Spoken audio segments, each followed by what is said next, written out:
사랑하는 여러분, 두 자녀를 둔 아빠인 저는 제 자녀를 얼마나 사랑할까요?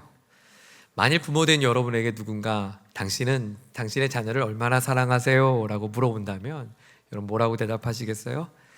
하늘만큼 땅만큼 사랑하지요. 이렇게 감정적인 표현을 하겠지만 실제적으로 우리가 묘사한다면 이렇게 표현하면 어떨까요?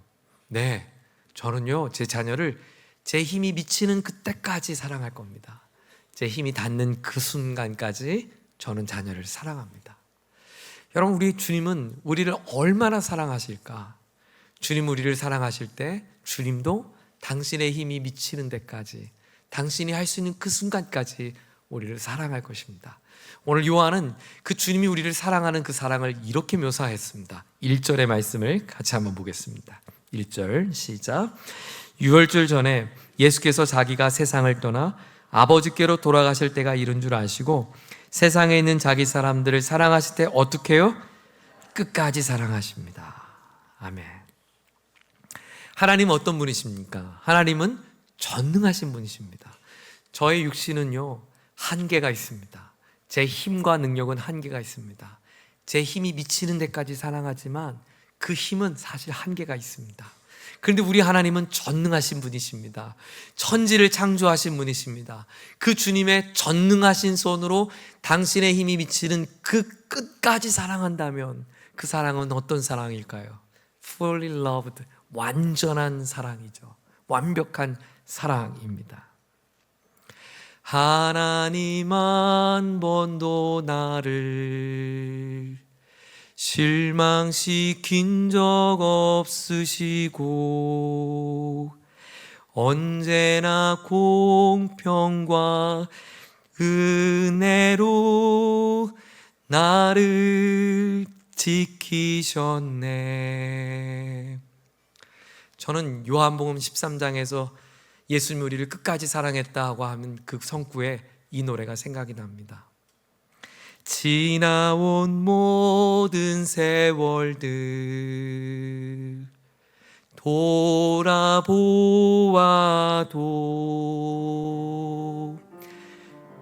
그 어느 것 하나 주의 손길 어떻게 해요?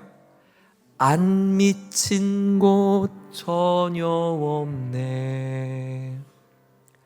하나님의 끝이 없는 사랑이 완전하신 분이시기에 우리 인생에 미치지 못한 곳이 없습니다. 하나님의 사랑은 끝까지의 사랑이니까 오늘 내 삶에 한 번도 당신의 손을 떼본 적이 없는 사랑으로 우리를 사랑해 주십니다. 저는 오늘 이 아침 예배하는 여러분에게 이 예수님의 사랑을 선물하고 싶습니다. 세상이 우리에게 주어주는 많은 사랑의 이야기가 있지만 오늘 짧은 30분 저와 함께하는 이 시간 우리에게 말씀하시는 그 예수님의 사랑이 어떤 사랑인지 여러분의 귀를 기울이고 그 예수님의 사랑을 마음에 함께 고백되어지기를 도전합니다. 요한은 예수님의 사랑을 여러 가지 단어로 묘사할 수도 있지 않았을까요? 주님이 우리를 사랑하시는데 놀랍게 사랑하십니다. 주님이 우리를 사랑하는데 아름답게 사랑하십니다. 기가 막히게 사랑하십니다. 여러 단어로 묘사할 수 있었는데 요한이 썼던 단어는 우리에게 아주 중요한 의미심장함을 안겨다 준다고 생각합니다. 요한은 그만큼 많은 단어 중에 주님이 우리를 사랑하는 그 사랑을 끝이 없는 사랑이라고 표현합니다.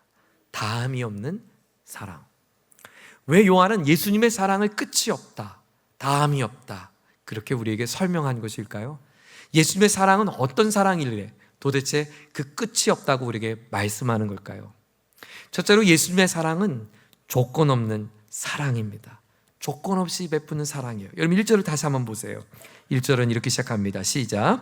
유월절 전에 예수께서 자기가 세상을 떠나 아버지께로 돌아가실 때가 이른 줄을 아시고 세상에 있는 자기 사람들을 사랑하시되 끝까지 사랑하시니라. 자, 누구를 사랑하신대요? 자기 사람들. 거기 한번 밑줄 쳐보세요. 내 사람들을 사랑한다는 거예요. 예수님께서 자기 사람이라고 묘사했던 그 첫 번째는 아마 예수님과 동고동락했던 제자들이겠죠. 예수님을 지지하고 응원하는 사람들이겠죠. 그 무리들을 사랑할 거예요. 하지만 오늘 본문에 보면 이 세상에 있는 자기 사람들, 이 사람들은 포괄적인 바로 주님을 믿는 우리 모두를 향한 메시지입니다. 요한복음 17장에 예수님은 자기 사람을 이렇게 바꿔 설명했거든요. 아버지께서 아들에게 주신 모든 사람들. 또 에베소서 1장 5절은 그 자기 사람을 이렇게 묘사합니다. 하나님이 그 기쁘신 뜻대로 예정하셔서 자기 아들들이 되게 하신 자들, 즉 오늘 예수님이 말씀하신 자기 사람은 오늘 이 아침 예배하는 우리 모두를 일컫는 표현입니다. 여러분, 하나님이 여러분을 자기 사람으로 사랑하는 사람이라고 말씀해 주셨어요. 주님이 사랑하시는 사람은 세상에 있지만 세상에 속한 것이 아니라 내게 속한 것, 하나님께 속한 사람이라고 여겨주셨다는 거예요. 여러분 생각해 보세요. 세상은요, 사람을 사랑할 때, 자기 사람을 사랑할 때 내게 보탬이 될 사람을 사랑합니다. 나의 야망을 이루어질 그를 나의 수족으로 여기고요, 그 사람을 자기 사람이라고 말합니다. 그리고 그 사람을 귀하게 여깁니다. 하지만 예수님이 여기셨던 자기 사람은 예수님의 야망, 예수님의 뜻을 이루기 위하여 모은 사람을 사랑한 게 아닙니다. 오히려 그 반대입니다. 하나님이 사랑하기를 결정한 사람들, 그 사람들을 내 사람이라고 여기고 주님은 사랑한다고 말했어요. 그래서 요한은 요한 1서라는 책을 통해 다음과 같이 하나님의 사랑을 이렇게 묘사합니다. 요한 1서 4장 10절이에요. 사랑은 여기 있으니 우리가 하나님을 사랑한 것이 아니요 오직 하나님이 우리를 사랑하사 우리 죄를 위하여 화목제물로 그 아들을 보내셨습니다. 요한은 말합니다. 여러분, 하나님의 진짜 사랑이 여기 있습니다. 세상은요, 사람을 사랑할 때 필요를 따라 사람을 사랑할 것입니다. 여러분이 유용한 사람인가, 필요한 사람인가, 그래서 사랑할 사람인가 선택할 것이에요. 그런데 여기 진짜 사랑이 있어요. 왜 진짜 사랑이냐면 유용하기 때문에, 필요하기 때문에 선택한 사랑이 아니라는 거예요. 하나님이 우리를 사랑한 사랑은 우리를 살리기 위해 사랑했대요. 우리가 죄 가운데 죽어갈 때 우리를 죽지 않게 하기 위하여, 살리기 위하여 그 하나님이 사랑했다는 거예요. 그 사랑의 방법으로 당신의 독생자를 내어주셨다는 거죠. 여러분 한번 생각해 보세요. 곰곰이 생각해 보세요. 저와 여러분이 예수님을 어떻게 믿게 되었나요? 오늘 이 자리에 어떻게 우리가 직분을 받게 되었나요? 제가 어떻게 여러분을 섬기는 목회자가 되었죠? 우리 어떠한 조건 때문이 아니었습니다. 여러분 학벌로 이 자리에 오신 분이 없습니다. 우리의 고매한 인격이 있어서 여기에 오신 분들 아무도 없습니다. 우리의 출중한 인생의 가문이 대단해서 여기 앉아있는 분이 없습니다. 만약 주님이 내가 내 제자가 될 사람을 선택할 거야, 나는 그렇게 고심하여 뽑을 거야 했다면 오늘 우리 가운데 누가 예수님의 제자가 될 수 있다고 당당하게 말할 수 있겠어요? 우리 모두는 주님 앞에 비천한 사람 아니었습니까? 무능한 사람 아니었습니까? 추악한 죄인 아니었습니까? 우리가 주님을 사랑하기엔 턱없이 부족한 사람 아닙니까? 그런데 주님은 우리를 어떠한 조건을 보지 않고 먼저 사랑해 주었다는 거예요. 여러분, 부모된 여러분, 여러분의 자녀를 조건을 가지고 사랑했던가요? 여러분 안에 잉태되는 그 순간부터 사랑을 다짐했죠. 어느 부모가 예뻐서 내 아들, 덜 예쁘면 내 아들 아니고 그런 아들이 어디 있겠어요? 그런 딸이 어디 있겠어요? 다 조건 없이 사랑한 것처럼 주님은 그렇게 우리를 조건하지 않고 사랑했다는 거예요. 지난주 금요일이었습니다. 우리 교회 교우 가운데 끝이 보이지 않는 병상에서 깊은 신음하고 있는 한 교우가 있어요. 이제 암으로 힘든 투병 가운데 우리 이정숙 집사님입니다. 몇 주 전에 찾아뵀을 때만 해도 대화할 수 있었고 또 서로 마음을 나눌 수 있었는데 이제 코에 호스도 끼시고 대화조차 어렵고 빨대로 그저 물 몇 방울을 마시는 정도에 계십니다. 그런데 참 이상하죠. 그렇게 쇠약하고 힘없는 집사님의 얼굴빛이 너무 밝은 거예요. 그리고 표정이 너무 좋고 평안해 보이고 정말 해같이 빛났어요. 집사님 왜 이렇게 얼굴이 예쁘세요? 그리고 제가 집사님 이번 주에요 본문이 요한복음 13장 1절인데 제가 우리 교우들에게 설교하기 전에 집사님 이렇게 예배당에 오기 어려우니까 제가 집사님 앞에서 먼저 설교할게요. 그리고 집사님 앞에서 오늘 이 설교를 했습니다. 집사님, 하나님이 집사님을 자기 사람 삼아 주셨고요, 끝까지 사랑하셔요. 근데 그 말씀하기가 어려웠던 집사님이 저에게 작은 목소리로 목사님, 밝은 표정을 지으시며 저요, 그 사랑 뭔지 알아요. 그 사랑 뭔지 알아요. 그 사랑이 뭔지 알아서 그 집사님의 표정이 그렇게 밝았던 거예요. 내가 병들고 힘없고 능력 없고 머리가 쇠해지고 기력이 없고 그러면 사람들은 주목하지 않아요. 그 사람의 이름도 기억하지 않아요. 유능하고 높임받고 존중받고 한 자리에 있을 때 사람들은 굽신하고 그 사람을 따르고 쫓아가지만 힘이 없고 능력이 없을 땐 나를 기억해 주지 않아요. 그런데 하나님의 사랑은 다르다는 거예요. 하나님의 사랑은 나의 이런 가련한 모습이 되면 덜 사랑하고 능력이 많으면 더 사랑하신 분이 아니라 오늘 병상 가운데 있는 나를 주님은 너무너무 사랑한다는 걸 아셔서 이렇게 말씀하시더라고요. 목사님, 저 너무 감사해요. 너무 감사해요. 그저 나를 그렇게 사랑해 준 주님을 인해 너무 감사하다는 거죠. 여러분, 다윗을 떠올려 보십시오. 다윗이 언제 하나님 앞에 부름받았습니까? 여러분, 다윗이 골리앗을 때려 눕혔을 때 부름받은 게 아닙니다. 오해하지 마세요.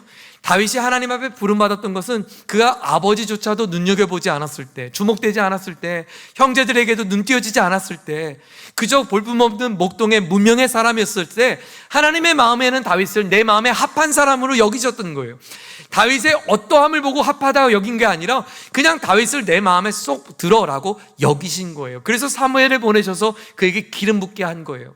다윗이 골리앗을 때려 눕혔을 때만 하나님이 사랑했다면 다윗이 실패하고 밧세바를 범하여 범죄했을 때 하나님이 처벌하시고 그를 더 이상 눈여겨보지도 마셔야죠. 그러나 하나님은 그런 넘어진 다윗을 다시 일으켜 세워주시죠. 왜냐하면 다윗의 능력 많을 때 사랑한 분이 아니라 능력 없으면 내치는 분이 아니라 다윗의 어떤 조건을 보고 사랑한 것이 아닌 하나님의 처음부터 끝까지 사랑하기를 결정했기 때문이에요. 나의 비천함 가운데 이런 나를 사랑하신 그 말도 안 되는 하나님의 사랑을 경험했던 다윗이 이런 노래를 불러요. 시편 8편 4절. 사람이 무엇이기에 주께서 그를 생각하시며 인자가 무엇이기에 주께서 저를 돌보시나이까. 하나님, 제가 도대체 누구이기에 나같이 비천한 사람을 생각해 주시고, 하나님, 내가 도대체 어떤 사람이에 나의 이런 비천한 나를 눈여겨보시고 불쌍히 여기십니까? 오늘 다윗이 고백한 거예요. 외팔이었고 알코올 중독자에 지나졌던 한 사람이 그 하나님의 극진한 사랑을 경험하고 이런 노래를 불렀습니다. 아, 하나님의 은혜로 이 쓸데없는 자 왜 구속하여 주는지 난 알 수 없도다. 내가 믿고 또 의지함은 내 모든 형편 잘하시는 주님 늘 돌보아 주실 것을 나는 확실히 아네. 찬송 410장을 기록한 시인의 인생의 고백입니다. 그런데요, 그 주님이 그렇게 끝까지 난 너의 조건을 보지 않고 사랑하되 나는 끝까지 사랑할 거야, 주님에게 이 뜨거운 열정과 사랑이 느껴지는 이 대목에 동시에 무슨 일이 일어나는가 보세요. 2절입니다. 2절을 같이 함께했습니다. 시작. 마귀가 벌써 시몬의 아들 가룟 유다의 마음에 예수를 바려는 생각을 넣었더라. 예수님의 그 비장한 사랑과 다짐이 고백되어진 그 순간, 그 사랑을 머금는 제자 유다의 마음에는 예수를 팔 궁리가 생각났다, 예수를 팔 마음이 채워졌다라고 고백합니다. 예수님의 그 엄청난 사랑이 선포되는 그때 그 유다의 마음속에 예수의 팔 궁리를 했다. 이 이야기는 주님이 우리를 그토록 사랑하는 그 순간에 여전히 주님을 이용하려고 했던 우리의 모습을 보여주는 것은 아닐까요? 여러분 생각해 보세요. 예수님은 이제 자신이 곧 하나님 앞으로 돌아갈 것을 아셨다라고 말해요. 1절에 보시면 자기가 세상을 떠나 아버지께로 돌아갈 때가 이른 줄을 아시고 그랬고요. 3절에도 보세요. 저녁 먹는 줄 예수는 아버지께서 모든 것을 자기 손에 맡기신 것과 자기가 하나님께로 오셨다가 하나님께로 돌아가실 것을 아셨다. 예수님은 아셨어요. 무엇을 아셨나요? 내가 찢김당할 것을 아셨어요. 내가 저들의 수치와 부끄러움을 대신하여 십자가에 질 것을 아셨어요. 저들의 슬픔과 질고를 대신하여 고통당할 것을 아셨어요. 사람들은 말할 거예요. 저는 하나님께 버림받았다라고 조롱할 것입니다. 사람들은 예수의 겉옷을 흔들며 이 옷을 가질 사람 누구인가 조롱할 것입니다. 사람들은 예수의 머리에 면류관을 씌우며 네가 왕이느냐 그를 향하여 저주를 쏟아부으며 가시로 그를 향하여 괴롭힘을 당하게 하실 것입니다. 사람들은 그의 옆구리에 창을 찔러 네가 메시아라면 너 스스로 그 나무에서 내려오라 조롱하며 다그칠 것입니다. 예수님은 다 하셨어요. 내가 곧 이제 하나님께로 돌아갈 것, 십자가에 질 것을 아셨습니다. 그 아신 예수님이 유다의 마음에 나를 팔 생각이 들어있다는 것을 모르셨을까요? 그 예수님이 곧 베드로가 나를 부인할 것을 모르셨을까요? 그 예수님이 오늘 이 자리에 함께하는 나의 사랑하는 제자들이 또 언제 그랬냐는 듯 나를 부인하며 떠나갈 것을 왜 몰랐겠어요? 모든 것을 아시는 주님이 그 제자들을 아셨죠. 그래서 예수님은 허리에 수건을 두르셨습니다. 본문 7절이에요. 7절을 같이 읽습니다. 시작. 예수께서 대답하여 이르시되 내가 하는 것을 내가 지금은 알지 못하나 이후에는 알리라. 베드로가 이르되 내 발을 절대로 씻지 못하리이다. 예수께서 대답합니다. 내가 너를 씻어주지 아니하면 내가 나와 상관이 없느니라. 예수님은 다 하셨어요. 그래서 예수님은 이렇게 말씀하셨어요. 그래서 나는 너희를 씻어줘야 해. 씻겨줘야 해. 여러분 이렇게 말해야죠. 유다야, 나 네가 무슨 생각하고 있는지 알아. 지금 난 너를 향해 들끓는 사랑의 마음을 갖고 너를 바라보는데 어쩜 너는 나와 함께하면서 나를 이용할 생각만 하고 있니? 베드로, 넌 내 옆에 있지만 내가 또 나를 부인할 건 나 알아. 베드로 깨어 있어야지. 너 무슨 생각하는 거야? 이렇게 다그쳐야죠. 너 언제부터 그런 마음을 품었니? 이제 다시 마음을 고쳐먹자. 이렇게 말씀하셔야죠. 모든 것을 아시는 주님이 아시기에 수건을 두르시고 나를 향하여 이제 비난하고 도망갈 제자들의 한 사람 한 사람 발을 씻어줍니다. 그들의 마음을 아셨기 때문이죠. 이 모습은 우리의 모습은 아닐런가요? 입술로는 수없이 주님을 사랑한다고 말하지만 여전히 내 마음 한구석에 나의 욕망과 시선과 마음이 다른 것에 빼앗긴 채 살아가는 나, 그런 나를 아시기에 오늘 이렇게 우리를 불러주셨어요. 그래서 아들아, 사랑한 딸아, 그래서 난 너의 발을 씻어주길 원해. 다그치고 책망하고 우리를 향해서 뉘우칠 수 있도록 우리를 채찍하시는 것이 아니라 그저 우리의 모난 모습, 우리의 더러워진 모습을 발을 씻어주고 계신 예수님. 예수님은 처음부터 우리 발이 깨끗했기에 사랑한 것이 아니기 때문입니다. 주님은 우리의 발이 더러워지면 우리를 내치는 분이 아니기 때문입니다. 주님이 우리를 끝까지 사랑하신 그 사랑은 우리의 조건을 보신 사랑이 아니었어요.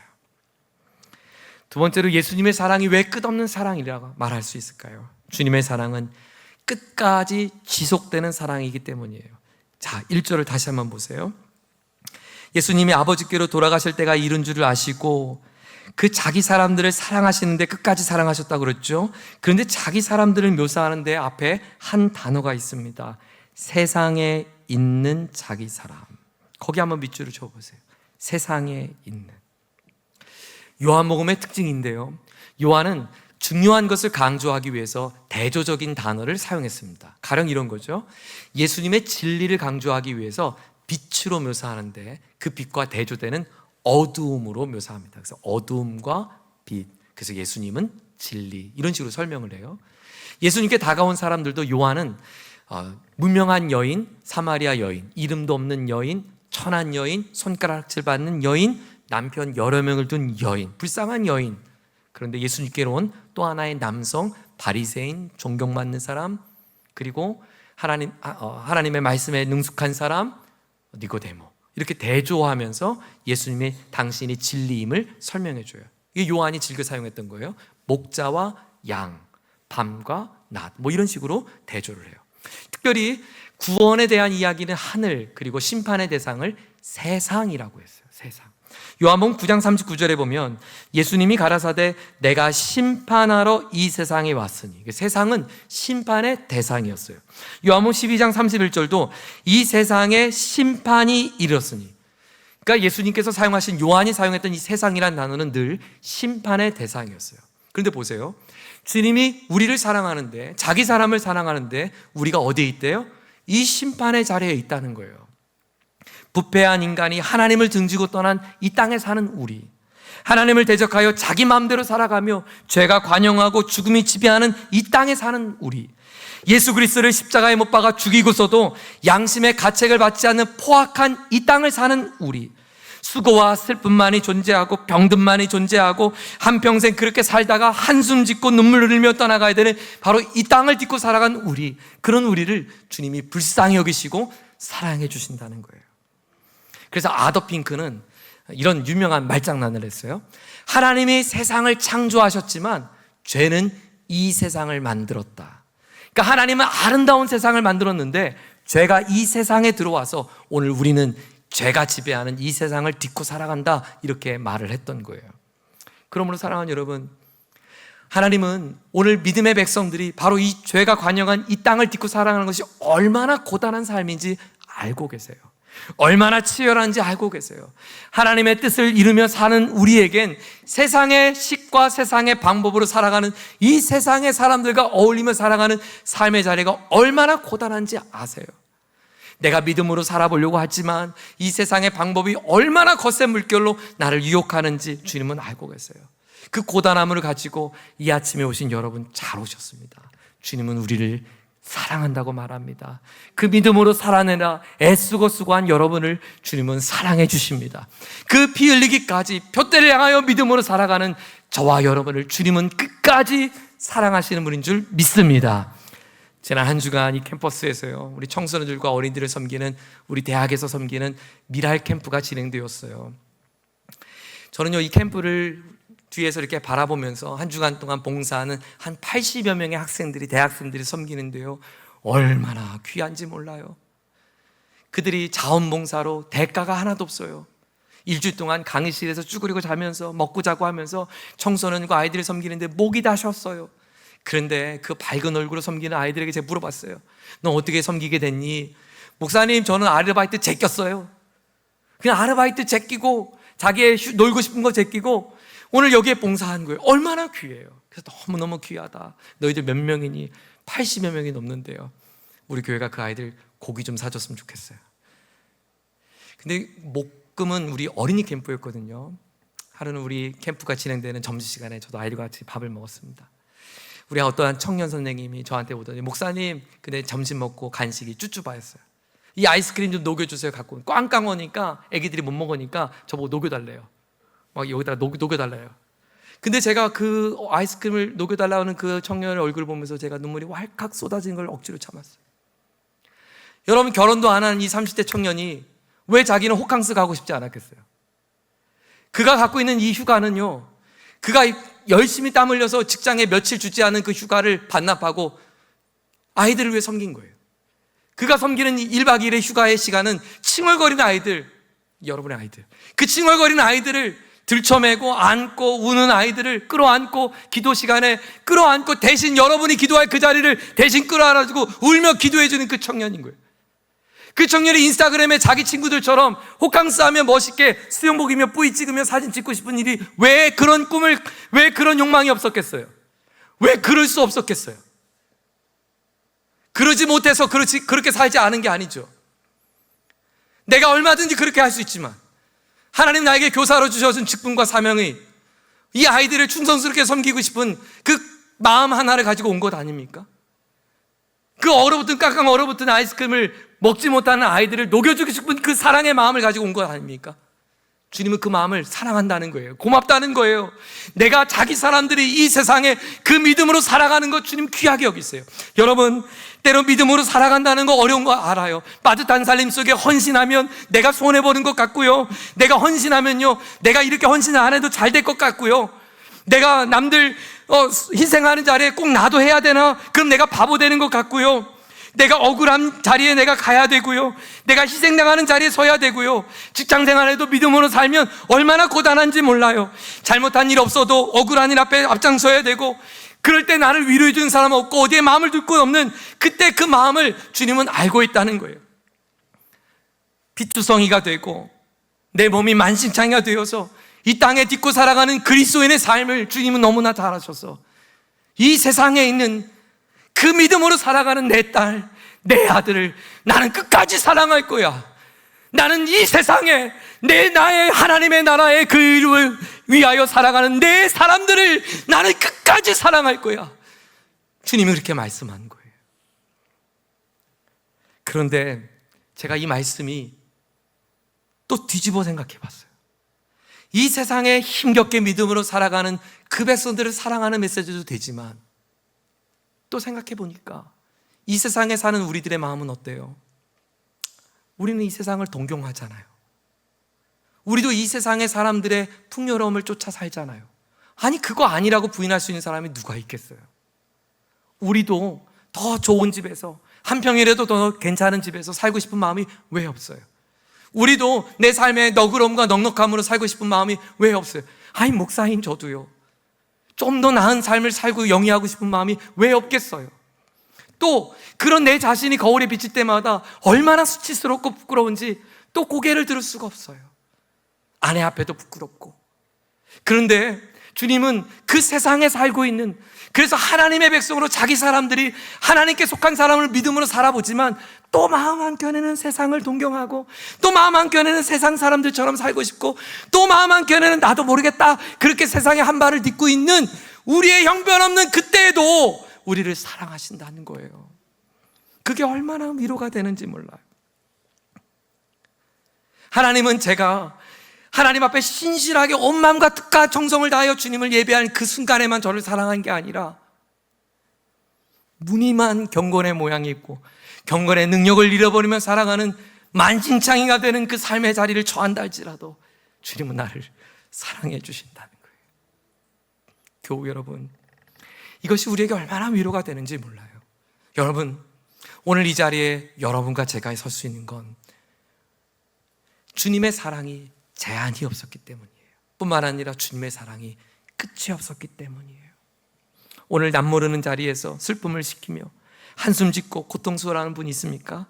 거울에 비친 내 모습이, 부끄러운 모습이 있습니까? 그때 외치십시오.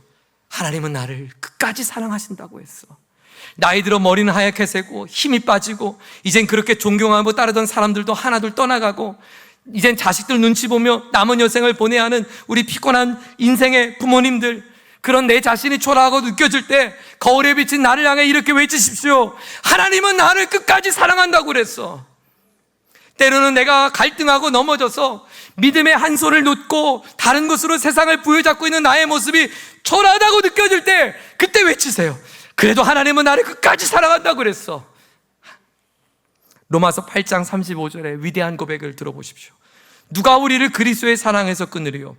환난이나 곤고나 핍박이나 기근이나 적신이나 위험이나 칼이나 기록된 바 우리가 종일 주를 위하여 죽임을 당게 되며 도살할 양같이 여김을 받았나이다 함과 같으니라. 그러나 이 모든 일에 우리를 사랑하시는 이로 말미암아 우리가 넉넉히 이기느니라. 어떻게 이기는가? 우리를 사랑하시느니. 저는 그 사랑하시느니 앞에 끝까지 사랑하시니라고 붙이고 싶어요. 이 하나님의 끝까지의 사랑을 누가 받고 있을까요? 바로 당신이 받고 있습니다. 그러므로 외치십시오. 하나님은 나를 끝까지 사랑하신다.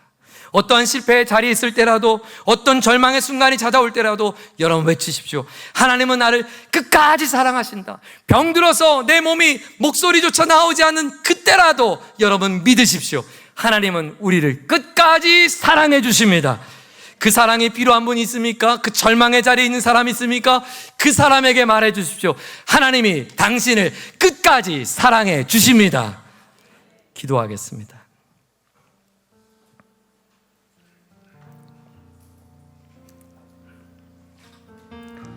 예수님은 곧 십자가에 자신이 찢김을 당하고 고통을 당할 것을 다 아셨습니다. 유다가 나를 팔 것도 아셨고 베드로가 나를 부인할 것도 아셨습니다.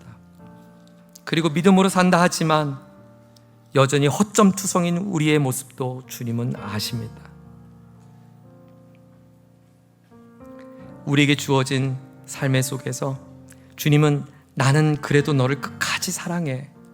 처음부터 조건으로 널 사랑한 것이 아니야. 나의 사랑은 지속되는 사랑이란다. 내가 이 세상에서 믿음으로 싸우는 그 선한 싸움에도 나는 사랑하고, 때로 이 신앙의 삶에서 발걸음이 무디어지고 믿음이 약해져 두려움 가운데 있을 때도 난 너를 사랑해. 주님, 우리를 사랑해 주신 그 사랑을 붙들기 원합니다. 하나님, 내게 주어진 인생의 삶 속에서 끝까지 나를 사랑해 주신 주님 바라보며 이 믿음의 여정 아름답게 걸어갈 수 있도록 도와달라고 우리 다 같이 한번 주님 앞에 기도드리겠습니다. 같이 기도합니다. 하나님 아버지, 감사합니다. 우리를 끝까지 사랑한다고 말씀해 주셔서 감사합니다. 하나님, 이 세상에 살아가고 있는 우리의 고단함과 치열함 속에서 하나님 고분고토하며 십자가의 길을 걷기 위하여 애쓰며 살아가는 우리들을 하나님은 귀하게 여기시며 사랑해 주라고 말씀해서 감사합니다. 그 사랑을 붙잡습니다. 끝까지의 사랑을 의지합니다. 나를 향해 사랑해 주신 하나님의 그 넉넉한 사랑, 그 위대한 사랑, 그 하나님의 그 사랑에 사로잡혀 하나님 오늘도 믿음으로 걸어갈 수 있는 우리 모두가 되게 하여 주옵소서. 때로 세상에 기웃거려 하나님 실망하는 나 자신을 바라보면서도 낙심치 않고 그럼에도 나의 손을 내밀어 주시며 다시 일으켜 세우시는 주님의 사랑을 붙잡게 하여 주시옵소서. 우리를 끝까지 사랑해 주시는 주님, 우리 사랑하는 모든 권속들이 그 사랑에 붙들리게 하여 주시옵소서. 예수님의 이름으로 기도합니다. 아멘. 우리 모두 함께 자리 일어나시겠습니다. 함께 고백하고 싶습니다. 하나님, 한 번도 나를 실망시킨 적 없으시고 언제나 공평과 은혜로 나를 지켜주셨네. 지나왔던 모든 세월들 돌아보아도 그 어느 것 하나 주의 손길 안 미친 것 없네. 네, 우리를 떠나지 않으시는 주님, 끝까지 사랑하시는 주님, 그 사랑을 찬양하겠습니다.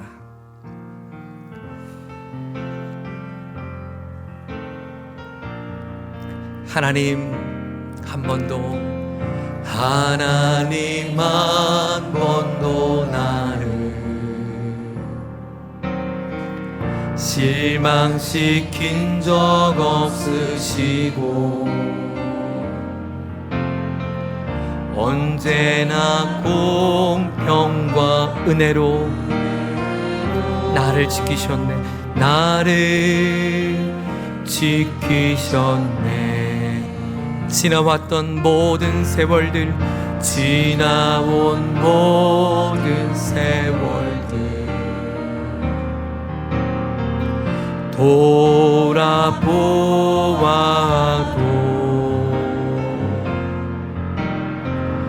그 어느 것 하나 주의 손길 안 미친 것 전혀 없네. 오 신실하신 주님, 오 신실하신 주, 오 신실하신 주, 내 너를 떠나지도 않으리라. 내 너를 버리지도 않으리라. 약속하셨던 주님, 그 약속을 지키사 이후로도 영원토록 나를 지키시리라. 그렇습니다. 하나님, 우리를 한 번도 떠난 적이 없으십니다. 오 신실하신 주님, 오 신실하신 주, 오 주님, 오 신실하신 주, 나는 너를 떠나지 않으리라. 내 너를 떠나지도 않으리라. 내 너를 버리지도 않으리라. 내게 약속하셨던 주님, 신실한 주님의 그 약속을 지키사 영원토록 이후로도 영원토록 나를 지키시리라 확신하네. 아멘, 아멘. 우리 하나님이 여러분을 지켜주실 것입니다. 하나님이 나를 끝까지 사랑하십니다. 한번 저를 따볼까요? 하나님은 나를 끝까지 사랑하십니다. 내 영혼이 들을 수 있도록 하나님은 나를 끝까지 사랑하십니다. 하나님은 나를 끝까지 사랑하십니다. 나도 주님을 끝까지 사랑하겠습니다. 우리 괜찮다면 옆에 가족이 있다면 한번 손을 잡고, 또 손을 잡을 수 있는 교우들이 있다면 한번 손을 잡고 기도하기 원합니다. 하나님, 그 사랑에 힘입은 주의 권속들이 손에 손을 잡았습니다. 때로 우리 손들 가운데는 연약한 손도 있고 아픈 손도 있고 때로 넘어진 손도 있고 더러워진 손도 있고 실수성의 손도 있고 힘을 다 잃은 손도 있습니다. 그래서 우리가 같이 손잡았습니다. 우리 함께 사랑받은 우리가 같이 하나가 되자고, 우리 함께 식구라고, 우리 같이 믿음으로 일어날 수 있다고, 그 하나님이 당신을 사랑한다고. 하나님, 우리의 손을 붙들어 주셔서 이 손이 떨어뜨려지지 않도록 힘든 누가 있을 때 이렇게 잡아주시고 또 함께 끌어안아 줄 수 있는 소중한 사랑의 손, 믿음의 손길이 될 수 있도록 축복해 주시옵소서.